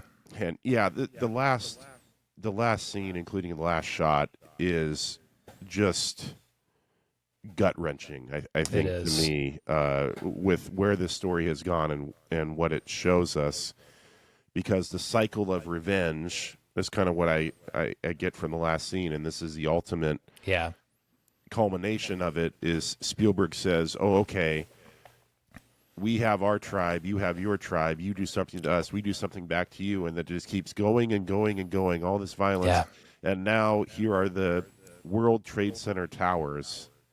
And thousands of more innocent people who are across an ocean from where this conflict is taking place are going to die. And it just shows the expansiveness of this darkness of just pursuing revenge and retribution and how it becomes destructive. Yeah. Yeah, absolutely. It's a vicious and horrible cycle. For sure. Man, I just, like, was blown away by how relevant this was. I was not expecting it. Even just, like, that end shot of the Twin Towers, which at the time of that event in the early 70s would have just been not long ago constructed. They were still pretty new then, if I'm not mistaken. When were those constructed? I don't know. Yeah, you don't really expect it to go there, but then he does. I mean, I remember when I first it's very purposeful. I saw that. It's like, wow, he is. I'm like, Spielberg is packing a punch, and he has some things to say here. Yeah, and he even talks about how he was trying to link those 2 days in September. By that ending image, and how both had questionable responses to the events that took place on those days in September, and so it was very purposeful. That shot for sure. Oh yeah. So construction of the World Trade Center, it says it began in 1966, August 5th, 1966, and ended in 1973. Yeah. So they were just finished. And at the time of the setting of this movie. So yeah, incredible. Bold, very bold. Yeah. It shows that he has guts. He's not just is not just a nice fairy tale type guy. There's a boldness to Spielberg. There's a courage. I think all of those things came out with him choosing to make this film with Kushner and with everybody else that he did. Yeah, it's a great movie. Yeah, for sure. Yeah, and even like there's some imagery that we haven't even like touched on that like really speaks to a lot of this, like just like the juxtaposition of like life and death that, you know, we've been kind of like talking about. And you think about you know, you're talking about like ritual meals, and you know, they're having a meal together when they're you know, they're planning assassinations around meals to get these like ritual meals together that they were having that are supposed to be centered on life, and yet they're planning death at these meals. And then like imagery wise, like you think about when they kill that first man that they kill, you have like the milk spilling out, and then like the blood comes into it. So this imagery there of like milk, which gives life, you know, and then here comes like the blood representing the death, and they're like mixed together. Great observation. Yeah, the land of milk and honey from the Bible, from Canaan, the promise of Yeah, so just the imagery, just too, in this, and that's just like one example. It's all over the movie. Just I did want to hit before like we can wrap up in a second. We talked about we've gotten through most of the heavy stuff. I figured it would be the moment that made me cry in the movie a little bit, tear up. I don't know about cry, but I definitely like was very misty eyed was when he calls his wife at one point, and his daughter says "dad" over the phone, and he just like breaks down crying, and I was like, oh god, it got to me. Yes. So yeah, definitely some Spielberg giving some heavy emotional punches in this movie. But were there any we talked a little bit about some like sequences that like were really impactful. I wrote down the one that you already mentioned, which was the phone bob sequence. Yes. It's like a masterclass of both like tension building and like the sense of geography and space in a movie. Like you, just the way he like positions and frames everything, you know exactly like where everyone is, like with, you know, the daughter getting in and out of the car and the way you see that go down, and at the phone, and then looking up, you know, the window, you like the way the camera pans up to the window, you know which window it is, you know where the car is, you know where the guy at the phone booth is. And that's hard to do. Yeah. That's so hard to like have the audience see all that and understand the space and the geography of all that. And Spielberg's just like, I honestly think in this, he's always been like so good at that. But this movie, it feels like he's at like the height of his powers as far as that goes. 'Cause there's a bunch of scenes where you could easily get lost in these like unknown streets that you're on, but Spielberg like holds your hand with the way that he like frames everything and the shots that he gives you, where you never feel lost and you never feel like I don't know where people are or what's going on. It's incredible. It's really incredible. Yeah, well made. Yeah. He knows what he's doing, this Spielberg fellow. Yeah, he's pretty good, I would say. Pretty good. I also liked Molly Haskell that I mentioned a minute ago. She's talking about how he combines the commercial and the serious in this movie. She says, quote, "It's a fast-paced, finely tuned balance of action and debate, zeal and reflection." And yeah, I just feel like there's so few directors that can do that to the degree that it's done in this movie, of mixing because there's parts of this movie that are like an action movie. Yep. But even those parts have an underlying like I guess air of reflection on them that feels like it would be hard to pull off, but he does somehow. I think Yeah, that's a solid quote. I think. Like generally describing the movie. Yeah. Mm-hmm.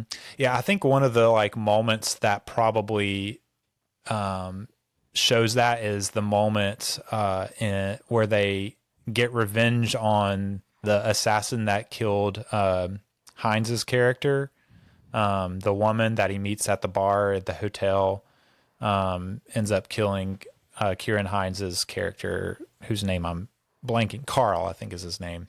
And so eventually they find her. She's a Dutch assassin, and they find her in her home somewhere and kill her.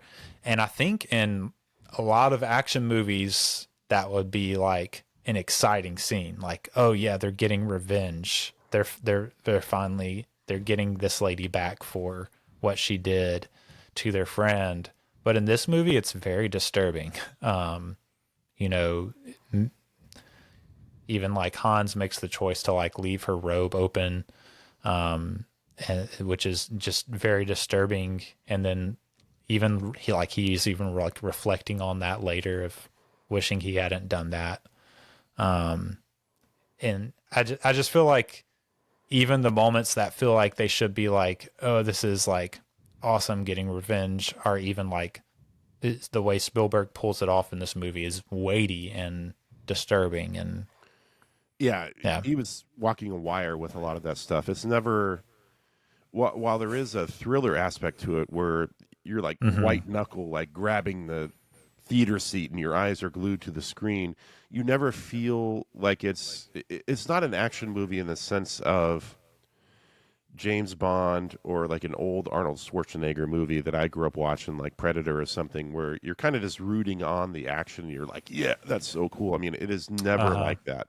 There's always a humanity to it. Yeah. There's almost always a voice, like a voice of conscience saying it doesn't have to be this way. Like all throughout this movie. I mean, again, we're back to that's the prayer for peace. Yeah, yeah. Mm-hmm. And I mean, it's unavoidable to talk about because it's, I think another just like very striking image that plays into that too. Why does it have to be this way? Is when Hans, it's down to the three of them. They're down to Avner and Steve and Hans goes out for a bit and he doesn't come back, and they find him dead on the bench. And then there's that image of them sitting down beside him, and they're silhouetted against, the water and the bridge. And it's a beautiful image, but it's sad because you can tell they're just so defeated. They're like, do we really have to keep doing this at that point? Just, it's so good. But yeah, to wrap this up, I wanted to point out that this is really like the culmination of a phase for Spielberg. It's 9/11 was kind of the determining factor for this phase of his career from 2001 through this movie. It's 6 movies, 6 features in 4 years that he's made.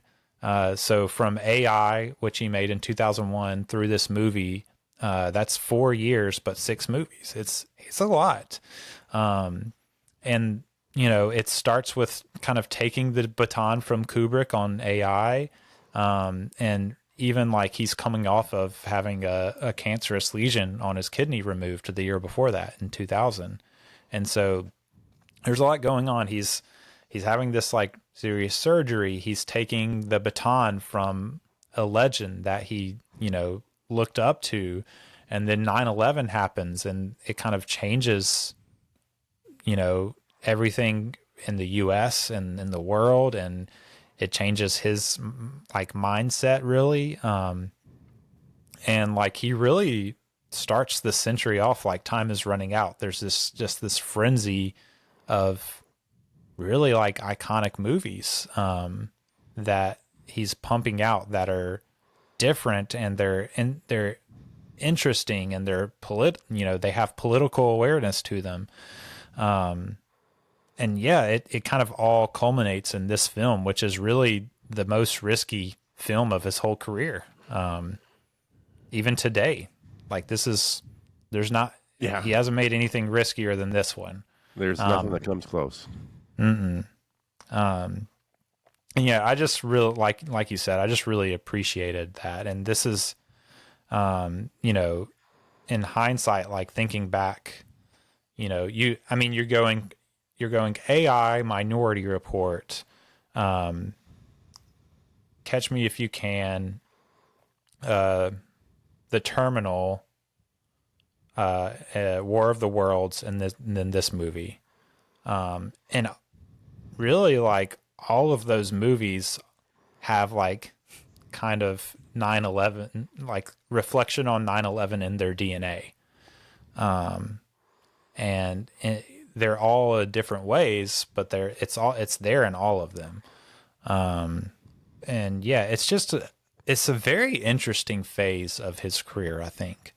And yeah, I'll be interested to see where it goes from here, because next we have Indiana Jones and the Kingdom of the Crystal Skull, which I think is kind of an anomaly. It's kind of like breaking him out of this cycle of 9/11 films that he's in, I guess. Yeah,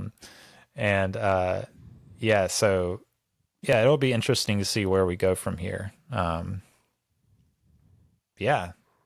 So I think we know where we both stand on this. I was telling you before we started recording that I had this rated as like a kind of a 4-star, 8 out of 10.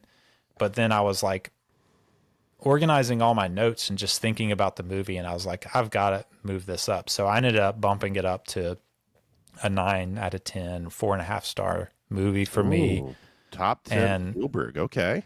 And yeah, I have it. I think I have it at number 6 overall in his filmography. Okay. I have it at number 6 as well. Yeah. Behind, I have Schindler's List, Raiders of the Lost Ark, Jaws, Jurassic Park, Saving Private Ryan, Munich. Okay. And yeah, mine's a little bit different. It's mine is I'm just trying to remember: Jaws, Schindler's List, E.T., Jurassic Park, and I actually, my favorite is Last Crusade of the Raiders, and I have that at 5.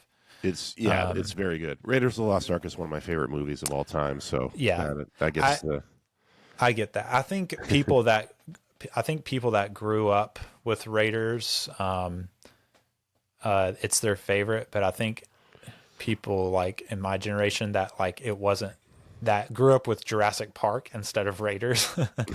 I think a lot of us like Last Crusade more, but I don't know. Maybe not.